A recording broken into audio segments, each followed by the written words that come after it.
Welcome everybody to Leadership from Scratch. This is episode number 1, and I am your host, Ben Katzenbeck.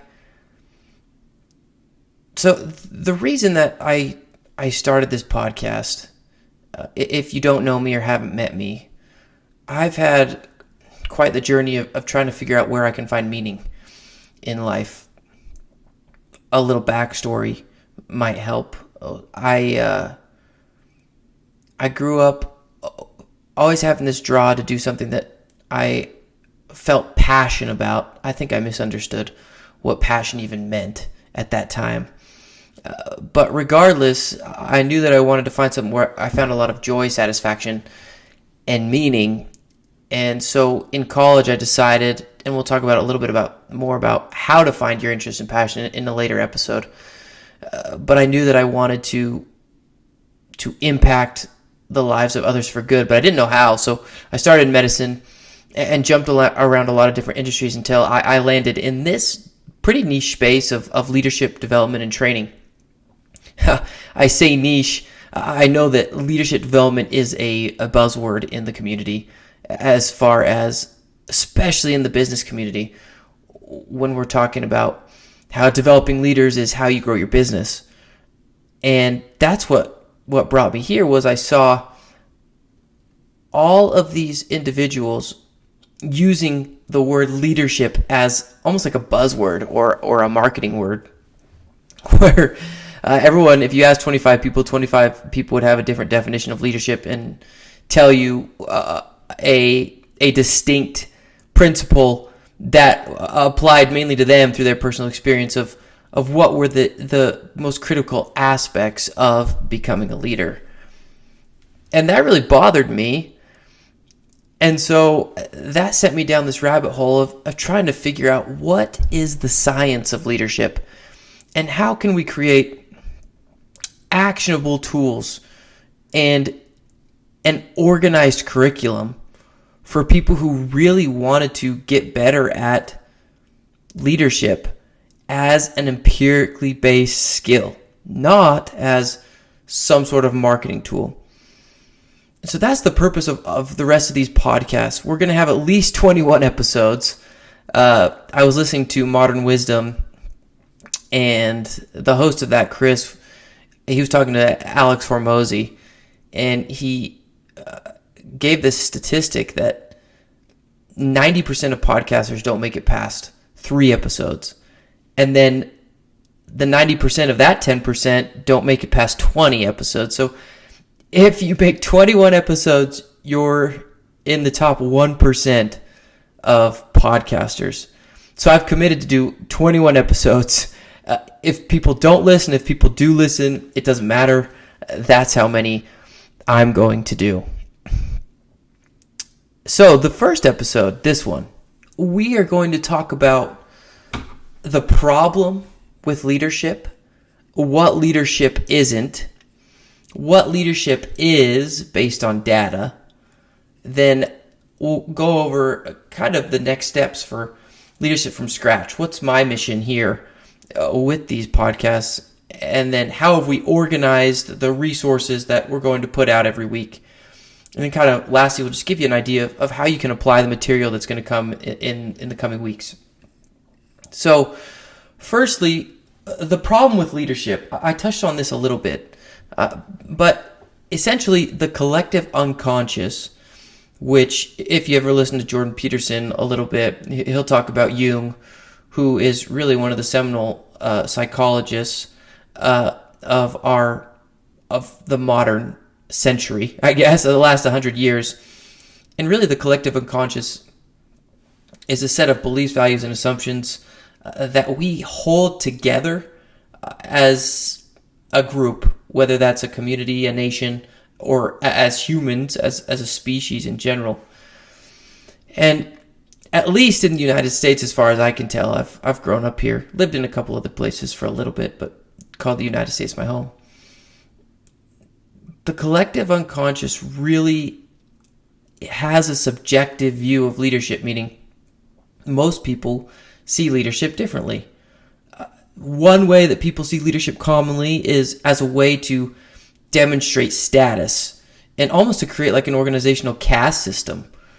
So leadership can be synonymous with power, and a lot of people aspire to leadership because they aspire to power, which is the antithesis of what true leadership is. I'll give an example. So these last couple weeks I've been watching this new documentary on Netflix called Chimp Empire. If you have watched it, it's fascinating. I've always been fascinated with the way the animal world works. I think in part just because the nature is kind of a very physical way to represent some of the principles that are in play in our lives, and also through some of these more simple creatures. Chimps are in no wise simple compared to other animals, but I mean compared to us, you would say that the very base layer, they have a simple way of doing things, but we can still learn a lot because it's so simple, and then we can apply it to maybe more complex scenarios in our lives. So I'm watching Chimp Empire, and I think that it gives a great demonstration of what leadership isn't. So in this documentary, there are these two chimp groups, the Western and the Central chimps, who I guess back in 1993, they used to be one large group. This takes place in Ngogo, Africa, and they were supposedly the largest chimp tribe on the entire planet. There was a schism, however, and the chimps parted ways, and one of the chimps from the Western group of males chose to leave that group to become the alpha of this new central group, which ended up being the larger group. And it's very interesting because a lot of people assume that their leaders would be the biggest, strongest, fastest leaders. But that isn't the case at all. And this is a great example of how power, even in the animal kingdom, oppressive power is not the path to perpetual leadership.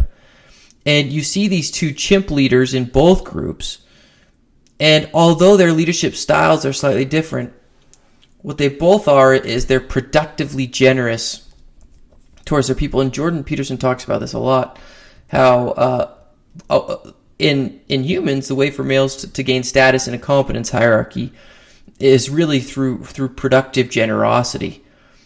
And it's not through power or oppression or malicious intent, at least not for long-term leadership success. And so you see these chimps even. So one example is there's in the central group, the leader's name, his name is Jackson. And Jackson has a problem because he has the third in command. Literally, the scientists have put these chimps on a hierarchy of levels and give them numbers as far as how close they are to the top of the hierarchy. And so this chimp Jackson, he has the third in command, trying to surreptitiously overpower him. And so what Jackson does is he makes sure that he is serving and giving extra portions of meat, because if you didn't know, chimps actually hunt other monkeys, which I found a little off-putting, but also very interesting. And they'll use these meals when they hunt monkeys or even deer. The leader of the group will give portions of meat to strategically. And so he was giving strategic portions of meat to the two other males, the number 2 and the number 4 male, to try to strengthen his bond with them. So he isn't beating Abrams, who is the male in the third in the hierarchy, but rather he's trying to be generous towards those relationships, to strengthen relationships for those that will help. So he serves them, right? And so we even see demonstrated in the animal kingdom that the power and dominion is not the way to maintain leadership. Rather, to be a great leader, you need to be serving others and giving of resources, which we'll talk more. So leadership is not a way to demonstrate status and to create a caste system. Number two, problem with leadership. I think subconsciously a lot of people aspire to leadership because they find that it's a way to obtain special perks and privileges. And although leadership does come with perks and privileges, it also comes with a lot of responsibility and risk. I think this is demonstrated really well by Simon Sinek. He wrote a book called Leaders Eat Last.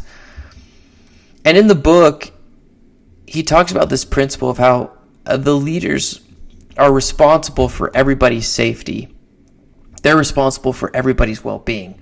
They're even responsible to, as base of a resource, as nourishment for people. And so the leaders provide the food, they eat last. The leaders stay up the latest on guard. Like he talks about tribes in Africa and how the leaders will get less sleep because they're in charge of making sure the lions don't come in and eat them. And because they have this increased risk, even of death, supposedly the worst possible thing that you could imagine, the people laud them and give the leadership praise. They give them special privileges. They give them gifts, trinkets. They adore them.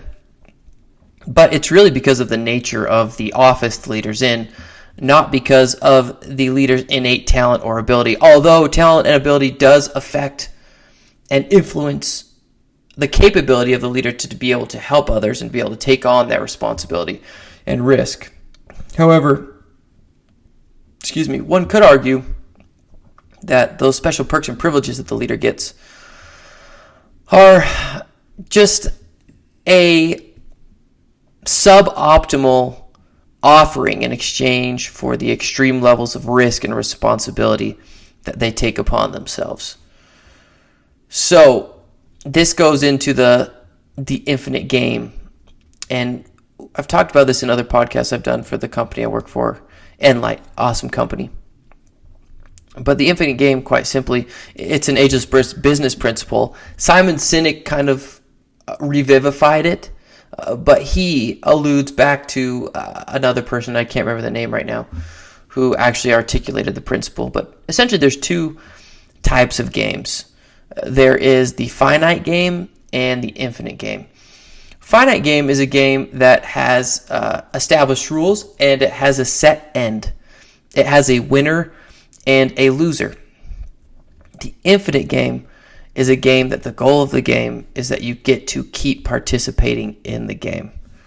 And so a really great example of this is, and Jordan Peterson talks about this, is when you're a kid, imagine that your parent, mom or dad, says after you lose, it doesn't matter if you win or lose, it's how you played the game.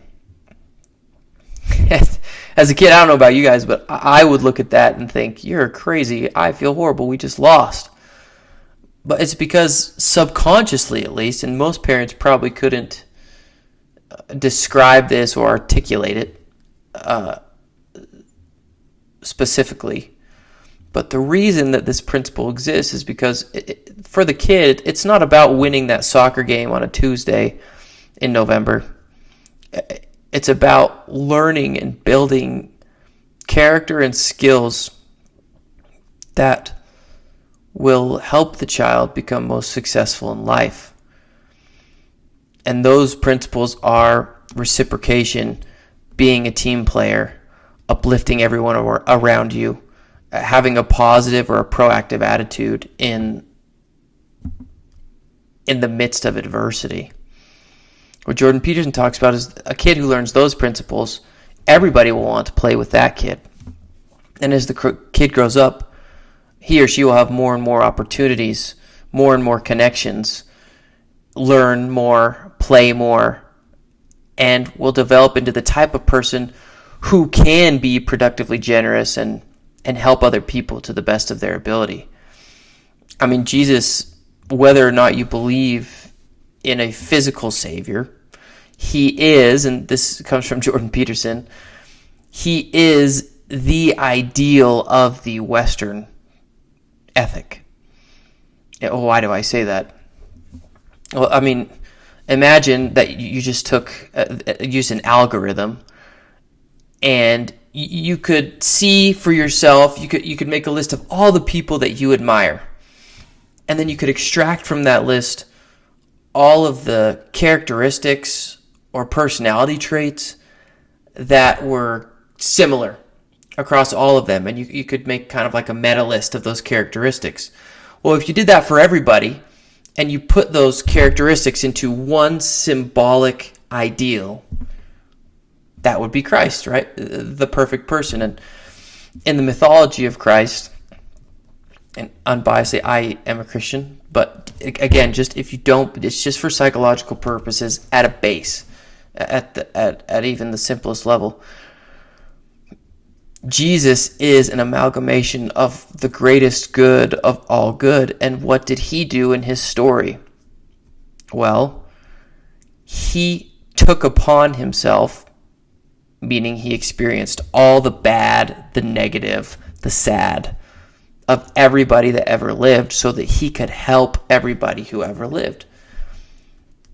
And so when you think about the ideal leader, as talking about even just in mythology, not even talking about science, which we'll go into later, but even just mythology, which it's important to look at mythology and things that are popular and kind of transcend time and epochs, because if you think about it, that's almost like a giant experiment to see what principles affect that collective unconscious most.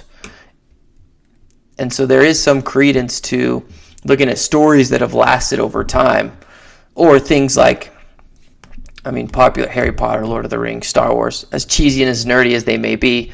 If you can extract principles from that, you'll find that those are principles that resonate with people across time.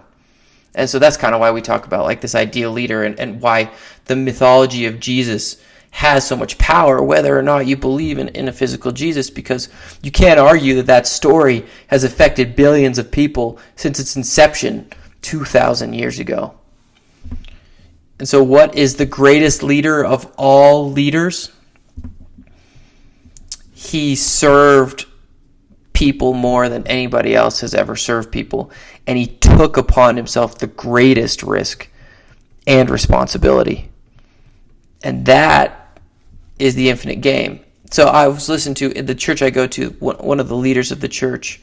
He, I don't know him personally. He's one of we have 12 apostles, and he's one of the 12 apostles. But at the time he told this story of how he had just gotten called as apostle, so he's in charge of helping about 17 million people to come closer to Christ, and to, engender and to develop these kind of characteristics and principles. And he remembers that right after he was called, he was getting a ton of praise and adoration and love. And one of the apostles one of the leaders who had been in that office for longer, who had that leadership responsibility, just reminded him that, remember that they are respecting the office, that they're not necessarily respecting you personally. And he said that helped him to stay humble and realize that he's just in a spot of service. There's another story from Simon Sinek talking about an executive. He's giving a speech at a conference, and he's holding this styrofoam cup. And he talks about this styrofoam cup. And the year before, he was in some high-level position of leadership, and he was given all of these special perks and privileges. They picked him up at the airport with like a limousine, and he had the penthouse suite. I'm paraphrasing here. I don't remember exactly what the story was, but essentially, he was given all of this special treatment. The next year, he wasn't on the board of directors anymore. He'd been asked to speak at the conference again, so that's why he came back, but he wasn't in his leadership position anymore.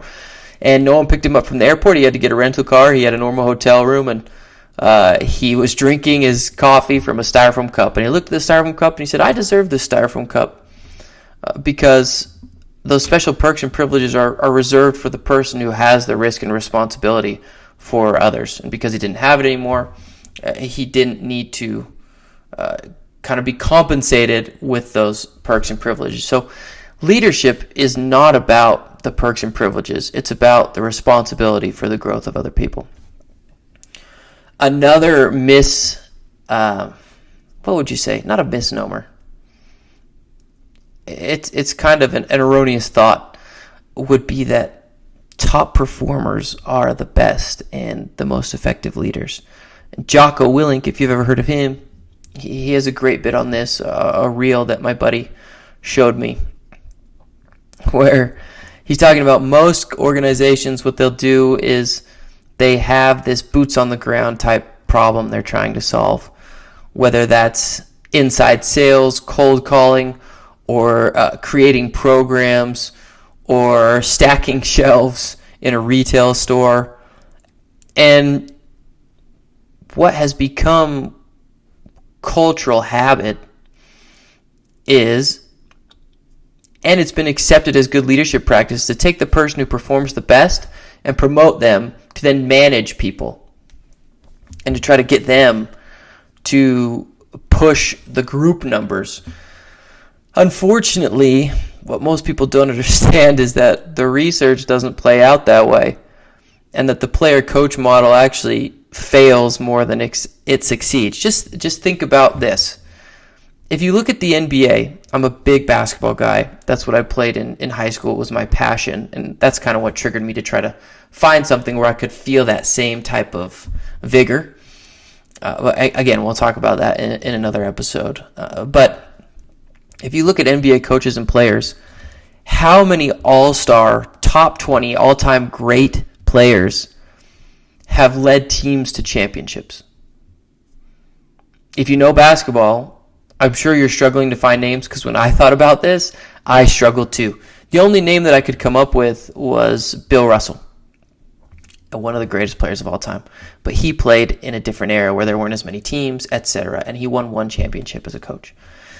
Now, on the flip side, let's look at Steve Kerr, the coach of the Golden State Warriors right now.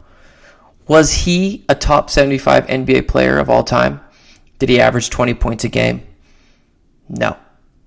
If you looked at him just as a player in the NBA, you would say that he was a good role player. I'm sure he would tell you the same thing. I would too. I've never met him. I've just listened to a lot of podcasts and a video of him. But Steve Kerr has since led the Warriors to 4 championships in 8 years. And funnily enough, every time the Warriors make the playoffs, they get to the finals. So that's a pretty good track record. You have others too. Michael Jordan, he owns the Charlotte Hornets. What have the Hornets done in the last 15 years? Absolutely nothing. They've just changed their name from the Bobcats to the Hornets, right? Michael Jordan's the greatest player of all time.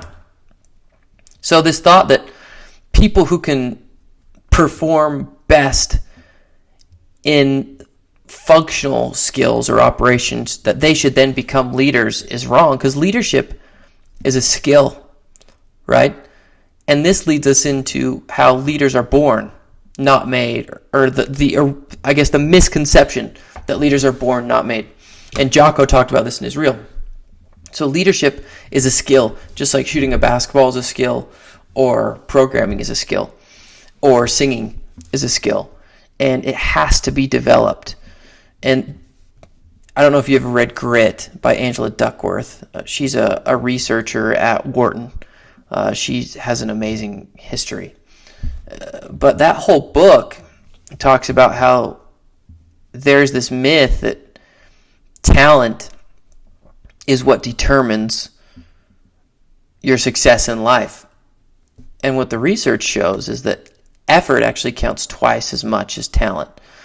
Now, obviously, if we go back to a basketball example, if we took a random sample of 30 people and we threw them in a gym, then at that very first day, some people you would be able to see they had more potential than others genetically, right? Like if someone like that looked like LeBron James and someone that looked like me came into the gym that first day and neither of us had played basketball before, you would obviously think that LeBron James has a higher ceiling than me.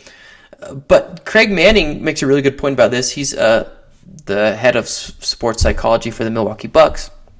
I took his class at BYU. one of the most life-changing classes I've ever taken.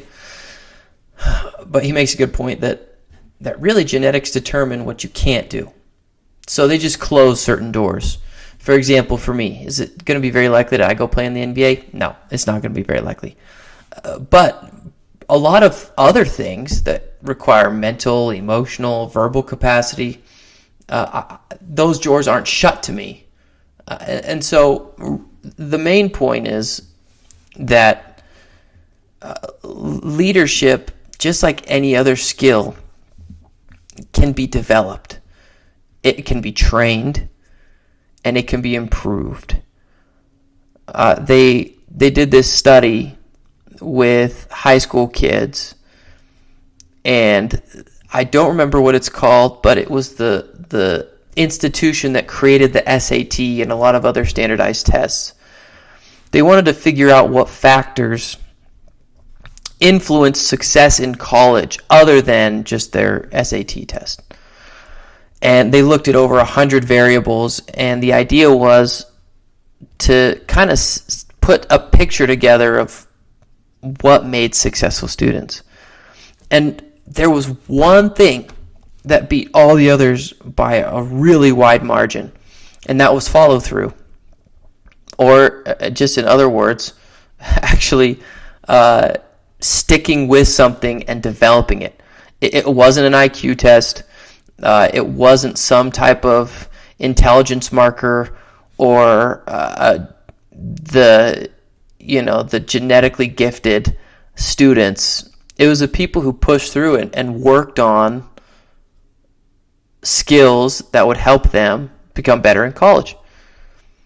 So leadership can be grown and trained and built just like any other thing, with deliberate practice and with persistence.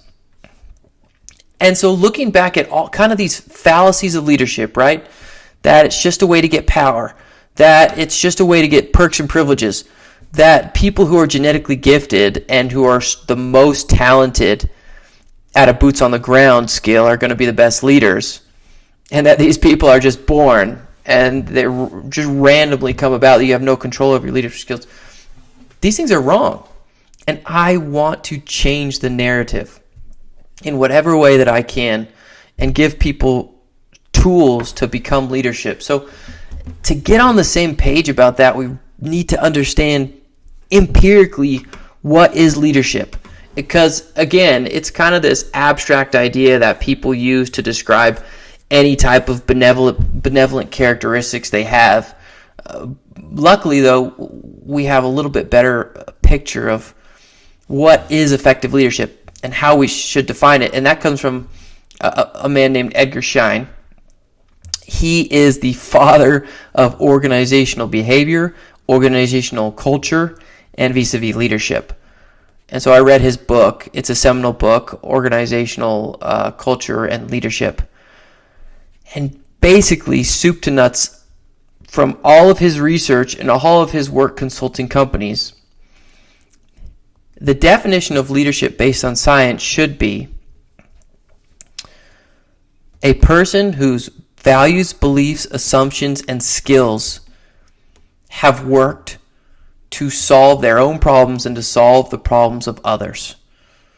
So leadership is solving problems. That's it.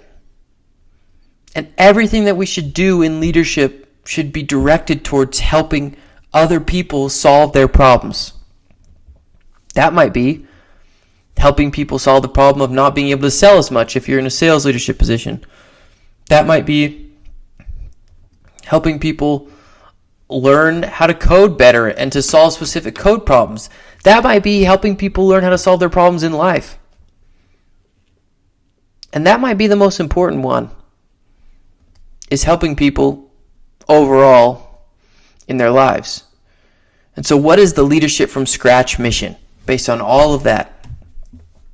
My goal with this podcast is to provide science-based tools and an organized progression of skills so that anyone, people who have zero leadership skill, can start putting things in practice day to day to become excellent leaders. So how is that organized? Well, there's 3 levels, and this shows up in worded differently in a lot of leadership literature, but the one I liked best was from Craig Manning's class. And there are really 3 levels of mastery. The first is personal mastery.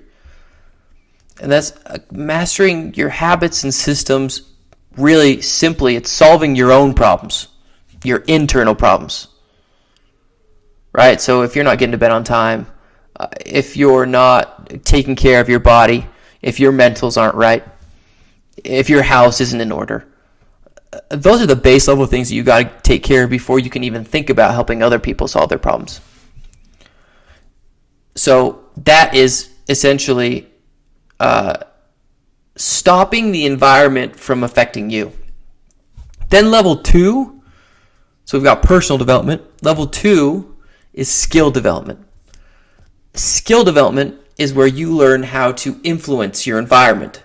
It's where you take action and can change your environment. And this looks a lot like those skills that we talked about, the kind of foundational skills. So if you're in the sales industry, it's your sales skills. If you're in the programming industry, it's your programming skills. If you're a basketball player, it's your footwork, it's your dribbling, it's your shooting, it's your passing. If you're a therapist, it's your ability to ask questions and to challenge paradigms. It's those professional skills. Once you've been able to develop those skills to the point where you are a master of your craft, you're the top 1%, you spent those 10,000 hours, which we'll talk about in another episode as well, that you can actually shorten that, which is pretty cool. Shorten it by quite a bit if you do practice correctly. That's when you get to leadership. And this is where you get these transcendent skills, these infinite game skills, where you help people to solve the problems that you learned how to solve on your own. And in doing so, you help people stay in the game. And that's what business and that's what organizations are. The goal of a business isn't to win business. It's staying in business. The goal of a leader isn't to win leadership. The goal of a leader is to help as many people as possible solve the problems that the leader has solved. And the bigger or the more suffering those problems cause, the greater the meaning the leader is going to feel in helping others to solve those problems.